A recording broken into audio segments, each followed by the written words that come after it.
129 days, Ashton felt a spark of warmth in his chest.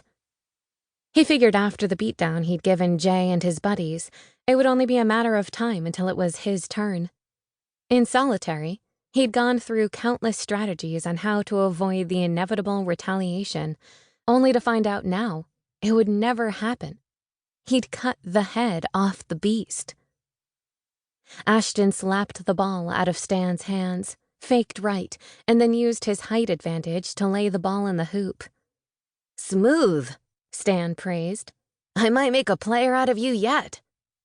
Ashton grinned, even as he bent over and clutched his aching side. "Keller!" A guard approached the court, one who had repeatedly turned deaf ears to Ashton's complaints about Jay's reign of terror. "The warden wants to see you." Ashton passed the ball to Stan and cleared his face of all expression. Even if he'd just broken out in a cold sweat, he wasn't about to show fear. Stanley smiled and nodded his encouragement, as if the ward intended to give Ashton a medal or something. But he'd been around long enough to know that wouldn't happen. Even if he had saved the kid's life, the fact remained that he'd beaten up several inmates in the process, breaking the zero-tolerance policy for fighting. The guard turned and walked away, expecting Ashton to follow. His feet like bricks, Ashton trudged after him. "Hey, see you at dinner," Stan called.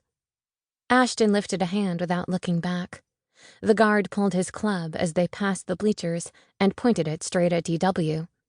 "Daniel Winston, you're next." Any hope of an accommodation dissolved in that moment. If Dipwad was on deck, this couldn't be good. Ashton stared DW down as he passed.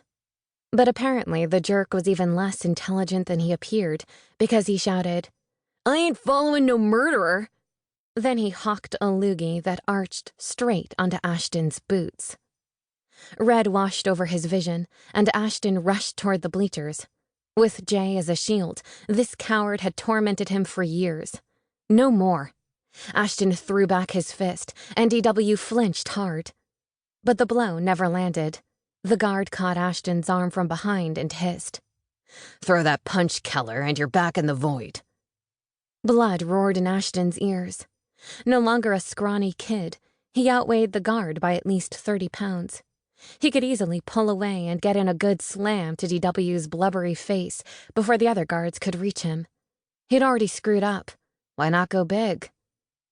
He wrenched his arm out of the guard's grip, but then lowered his fist. This pissant wasn't worth another week of confinement.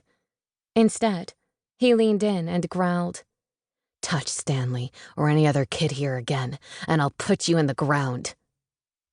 Another guard approached and yanked him back, but not before Ashton saw a satisfying quiver of fear pass over DW's face.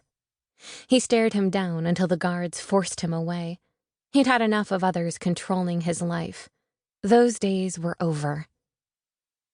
Ashton let the guards escort him into the building without a fight. Their boots echoed down the long hallway like jackhammers pounding in his temples. He clung to the familiar heat of anger, but it wasn't enough to hold back the questions. Did the ward want to hear his take on the Jay situation? No, that didn't seem necessary now that Jay was gone. Or could this be a status change? If they took away his work assignment on the farm, he would freaking lose it. The afternoons baling hay, tending crops, and looking after the animals were what kept him sane. But the ward wouldn't mess with calling a face-to-face meeting for something so mundane. He'd just send new work orders through the chain of command. Then, as they climbed the stairs to the administrative wing, it hit him. This was the meeting to inform him he'd blown his chance at early release. All the blood drained from his head and sloshed into his stomach. He'd expected it was coming, but the thought of another year of nights lying in his bunk, staring at the ceiling, of holidays when no one came to visit him, and endless hours gazing at the world through a barbed wire fence almost brought him to his knees. They stopped at the last door at the end of the hall, and the first guard shoved his baton into Ashton's chest. "Don't move a muscle, kid." He disappeared behind a door marked